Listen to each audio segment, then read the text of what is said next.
देखो बच्चों, पाठ क्रमांक 7 डॉक्टर का अपहरण हम आज देख रहे हैं। आगे देखो, अभी इस वीडियो में हम परिच्छेद 3 और 4 देखेंगे। धीरे धीरे कई महीने बीत गए। श्रीमती भटनागर निराश हो चुकी थी। उनकी हालत पागलों जैसी हो गई थी। हर रोज सुबह उठती और दरवाजे पर आकर खड़ी हो जाती, जैसे वह डॉक्टर भटनागर के आने की प्रतीक्षा कर रही हो। हालात का मतलब है दशा और प्रतीक्षा का मतलब है इंतजार। यानी कि डॉक्टर भटनागर को एक दिन रात को मरीज बुलाने आया और वह उस दिन से डॉक्टर भटनागर घर पर नहीं आए थे और फिर उन्होंने पुलिस में इत्तला कर दी थी कि डॉक्टर भटनागर गायब है और उसको अब कई महीने बीत गए थे। इस वजह से वो ज़्यादा परेशान हो गई थी और वो उनकी प्रतीक्षा कर रहे थे और सुबह उठकर हर रोज क्या करती थी, शायद उनको लगता कि अब वो आएंगी। कई महीने बाद एक दिन श्रीमती भटनागर ने दरवाजे पर फिर से वैसी ही गाड़ियों के पहियों के निशान देखे। उन्हें लगा कि शायद डॉक्टर साहब आए थे, लेकिन कहाँ है। उन्होंने तुरंत पुलिस को सूचना दी। तो देखो, कई महीनों के बाद क्या हुआ कि भटनागर साहब जिस दिन गायब हो गए थे, उसी दिन जैसे गाड़ियों के पहियों के निशान दिखाई दिए थे, उस दिन भी कई महीनों के बाद भी वैसे ही गाड़ियों के पहियों के निशान दिखाई दिए। इस वजह से उनको लगा अब डॉक्टर साहब आ गए होंगे, लेकिन वहां पर डॉक्टर साहब नहीं थे, इसलिए उन्होंने तुरंत पुलिस को सूचना दी। खोज जारी हो गई। पुलिस का एक दल उनके घर पर भी आया। उसने गाड़ी के निशान देखे, लेकिन उन निशानों को देखकर कुछ भी अंदाजा लगाना कठिन था। हाँ, एक सीढ़ी अवश्य मिली जो लिफाफे में बंद थी और उस पर श्रीमती भटनागर का नाम लिखा था। तो देखो, जब उन्होंने पुलिस को इत्तला कर दी तो उन्होंने पूछताछ छानबीन करना शुरू किया, लेकिन उससे उनको कुछ समझ में नहीं आया। लेकिन वहां पर एक सीढ़ी मिली थी और उस पर श्रीमती भटनागर का नाम लिखा था। उस सीढ़ी को तुरंत सुनने की व्यवस्था की गई। सीढ़ी बजते ही सभी लोग हतप्रभ रह गए। उसमें डॉक्टर भटनागर बोल रहे थे। तो देखो, जब वो सीढ़ी सबने क्या की देखी तो उसमें डॉक्टर भटनागर बोल रहे थे और सब हतप्रभ रह गए, यानी भौचक्का रहना, आश्चर्यचकित हो गए कि तुम सब लोग मेरे लिए परेशान हो गए। शायद अब मरा हुआ समझ लिया हो, लेकिन मैं जिंदा हूँ और बिल्कुल ठीक हूँ। तुम लोगों से कई करोड़ मील दूर मैं एक अन्य सौरमंडल के ग्रह पर हूँ। तो देखो, उस सीढ़ी में डॉक्टर भटनागर ने पहले बोला कि इतने दिनों से मैं लापता हूँ, तो इस वजह से शायद सबको लगा होगा कि डॉक्टर भटनागर अब नहीं रहे, लेकिन उन्होंने बोला कि मैं दूसरे ग्रह पर हूँ। हम धरती वाले सोचते हैं कि शायद दुनिया में जो कुछ है वह हम ही है, लेकिन इस ब्रह्मांड में तो हमारे सूर्य जैसे न जाने कितने सूर्य हैं और सभी के अपने अपने ग्रह हैं। तो उन्होंने बोल दिया, इस ब्रह्मांड यानी संपूर्ण विश्व में सिर्फ एक ही हमारा ग्रह नहीं है और एक ही सूर्य नहीं, तो बहुत सारे सूर्य और बहुत सारे ग्रह हैं। उन ग्रहों पर दुनिया बसी है और हमसे वे लोग कई गुना ज्यादा उन्नतिशील यानी प्रगतिशील, कि हम जितने प्रगतिशील हैं उनसे हमसे वो अधिक क्या है, प्रगतिशील है।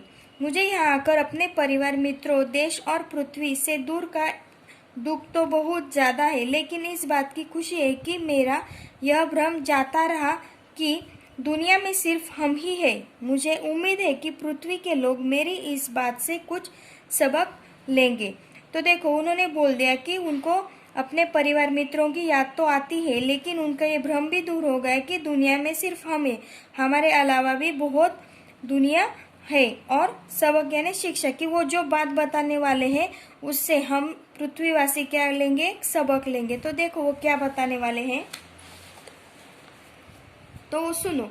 हाँ, तो पहले सुनो वह कहानी कि मैं कैसे आया। देखो, उन्होंने पहले बोला कि वो वहां पर कैसे पहुंच गए, वो पहले वो बताएंगे कि अमेरिका में हुए मेरे सम्मान और मेरे ज्ञान के बारे में इस ग्रह के लोगों ने गुप्त रीति से सूचनाएं इकट्ठा की थी। तो देखो, अमेरिका में जब डॉक्टर भटनागर का सम्मान हुआ था, उसकी सारी जानकारी उन लोगों ने क्या की, गुप्त रीति से इकट्ठा की थी और ये तभी से मेरा अपहरण करने की योजना बना रहे थे। उस रात को जब मैं बाहर आया तब एक आदमी ने मुझे बाहर खड़ी सवारी पर चलने का इशारा किया। तो उस दिन जब वो रात को सो गए थे, तो उस दिन जब वो आदमी आया था तो उसने क्या किया, वहां पर जो गाड़ी सवारी खड़ी थी उस पर उनको बैठने को बोल दिया। मैं अपने सहज भाव से आगे बढ़ा, लेकिन उस विचित्र यान को देखकर चौंक पड़ा। विचित्र यान, यान का मतलब है सवारी की। हमारे यहाँ पर जैसी गाड़ियां होती उससे वो अलग सवारी थी, इस वजह से वो क्या हो गए,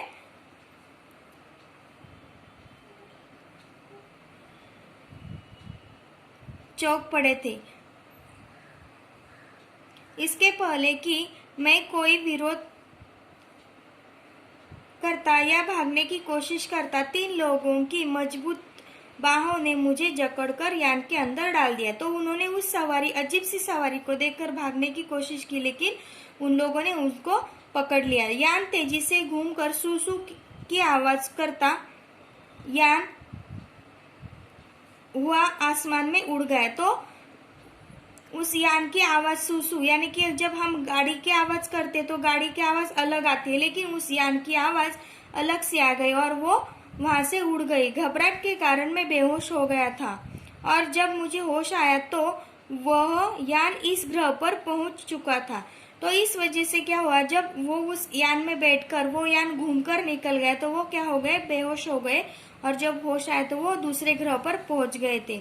मुझे एक विशेष किस्म का प्लास्टिक सूट पहनाया गया ताकि मैं ग्रह के वातावरण के अनुकूल रह सकूं।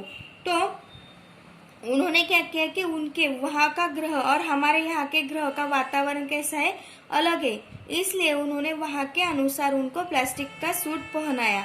अब चूंकि मुझे यहाँ आए हुए काफी समय हो गया है, मैं यहाँ से भागने की कोशिश भी नहीं कर सकता, इसलिए मुझे आप सब लोगों के लिए यह संदेश रिकॉर्ड करके भेजने की अनुमति दी गई है।